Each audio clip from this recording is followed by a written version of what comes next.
Voilà pour ce récit évidemment glaçant qui met en lumière un personnage dont on n'avait pas encore entendu parler dans cette affaire. Il s'appelle donc Daniel Siad, un homme qui manifestement était l'un des relais de Jeffrey Epstein ici en France, comme l'attestent de nombreux échanges que nos éclaireurs ont exhumés. Et c'est vous, Fanny Wegscheider, qui vous êtes plongée dans ces documents. Dites-nous, que se racontaient les deux hommes ? Énormément de choses, puisque selon les quelques 2000 documents qui évoquent Daniel Siad, document du ministère américain de la Justice, eh bien, ces deux hommes auraient échangé des messages entre 2009 et 2019. Donc pendant 10 ans, des messages qui ne parlaient quasi exclusivement que de femmes, et parfois des très jeunes femmes. Regardez, morceau choisi 2024, c'est ce qu'écrit par exemple Daniel Siad. Certaines qui ont 15 ou 16 ans seront prêtes l'année prochaine, mais je ne peux pas t'envoyer des photos comme tu le sais.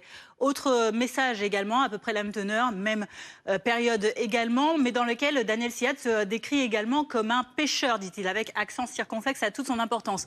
J'ai l'impression d'être un pêcheur. Parfois, je fais rapidement des prises, parfois, je ne pêche rien. La plupart d'entre elles seront prêtes à commencer dès demain. Au moins 5 d'entre elles, âgées de 16 et 17 ans, seront prêtes pour l'année prochaine. Le nom de la Française, c'est Luna, elle a 15 ans. Ses parents m'ont vu et ils sont très contents que leur fille commence le mannequinat. On va avoir également cet autre message qui montre qu'il ne présentait pas que des mineurs à Jeffrey Epstein, mais regardez tout de même cette réponse du pédocriminel américain. Oui, tu m'as montré les meilleures des filles, elles ont entre 26 et 29 ans, ce n'est pas pour moi. Échange là aussi effectivement glaçant, Fanny. Alors il a réagi, Daniel Siad.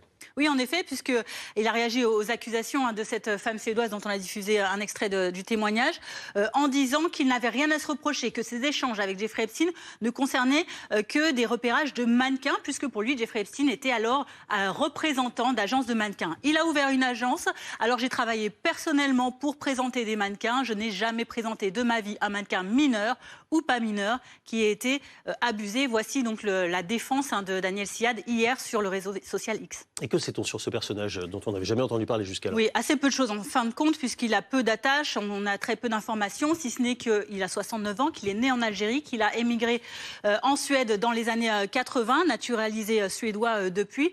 Son métier, selon lui, donc, il se décrit comme photographe et comme scout, c'est-à-dire recruteur de mannequins, et qu'il n'a jamais, à ce stade, encore été entendu par la justice française. Merci beaucoup, Fanny, pour ces précisions. Raphaël Grabli, donc un nouvel acteur, si on ose dire, de cette affaire